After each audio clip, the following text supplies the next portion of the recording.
Veraya ki tavo el haaretz. Lorsque tu arriveras dans la terre sainte, la terre d'Israël, alors la première mitzvah qui est mise en avant, c'est la mitzvah de Bikurim. Bikurim, ce sont les prémices des 7 fruits avec lesquels la terre d'Israël a été glorifiée, le blé, l'orge, la vigne, la figue, etc. Tu prendras les prémices de ces fruits, tu les apporteras à Yerushalayim, tu les offriras au Kohen, et c'est ce qu'on appelle Havat Bikurim, la mitzvah d'apporter les prémices. En plus de cette mitzvah, nous avons la mitzvah de Mikra Bikurim, le passage de la Torah, qui est inscrit dans cette paracha, qu'il fallait réciter, à travers lequel on remercie Akadosh Baruch Hu. Higadati Hayom, je viens proclamer que tous ces biens m'ont été donnés par Akadosh Baruch Hu, et je le remercie pour la terre, Eretz Zavat Chalav Udvash, la terre où coule le lait et le miel, qu'Akadosh Baruch Hu m'a donné. Et on rappelle Chasdei Hamakom, les bontés de Dieu. Arami Oved Avi. L'épisode de Lavan, chez qui Yaakov Avinu était resté pendant 20 ans, s'est marié avec ses filles, avait monté tous ses troupeaux, et au terme de ces 20 ans, Lavan a poursuivi Yaakov pour détruire toute la famille qui était à ce moment-là le bourgeon du peuple juif. Bikesh Lavan Laakor et Akol, Akadosh Baruch Hu a fait un miracle, s'est montré à Lavan et lui a interdit de faire quoi que ce soit. Voilà un premier chesed. Deuxième chesed que l'on mentionne, Vayered Mitzrayma, qu'on est descendu en Égypte, on est resté là-bas 210 ans et on est ressorti de là-bas un peuple puissant et nombreux. Question simple. Pourquoi est-ce qu'on mentionne uniquement ces deux bontés d'Akadosh Baruch Hu? Il y en a d'autres.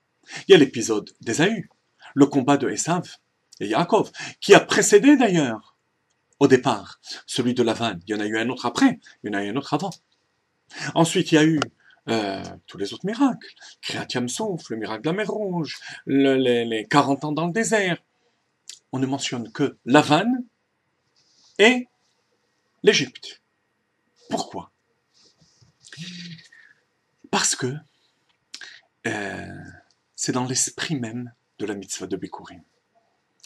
La mitzvah de Bikurim, comme on vient de le dire, c'est remercier Akadosh Baruch Hu de nous avoir permis de nous enraciner dans Eretz HaKodesh, dans la terre sainte, dans la terre d'Israël.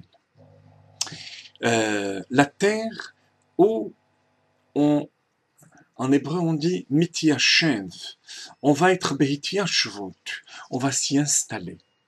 Alors il est normal qu'au même moment, on parle des deux seuls épisodes où on s'est installé dans des terres et que ce fut un échec. L'époque de Lavan, 20 ans. 20 ans, c'est beaucoup. Et finalement, on est parti de là-bas en fuyant. Lavan est venu nous poursuivre pour déraciner le peuple juif. Mitzrayim, 210 ans, la même chose. Tous les autres miracles étaient des miracles en chemin. Baderer, Kriyat Yam Souf, les 40 ans, la manne, le puits, le miracle de l'eau, tout ça a été des miracles qui n'étaient pas dans une terre où on aurait pu s'installer. Alors, on veut remercier Akadosh Baruch Hu du contraste, des moments où on a cru qu'on aurait pu s'installer, 20 ans ou 210 ans, bien sûr en oubliant le but pour lequel on est là, et comment ce fut un échec. Et ça vient nous enseigner comment, dans la galoute, on ne doit jamais s'installer définitivement. On doit savoir, comprendre et savoir que notre cœur est rattaché la terre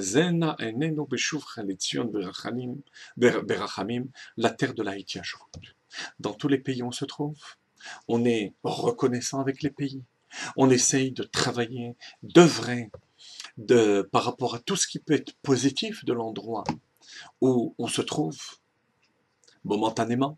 Mais lorsque Mashiach nous donnera le signal, il est très proche, on se retrouvera tous en Eretz HaKodesh avec le troisième, Beth Amikdash, et tout cela, on espère, dans la paix, dans la fraternité, dans le shalom.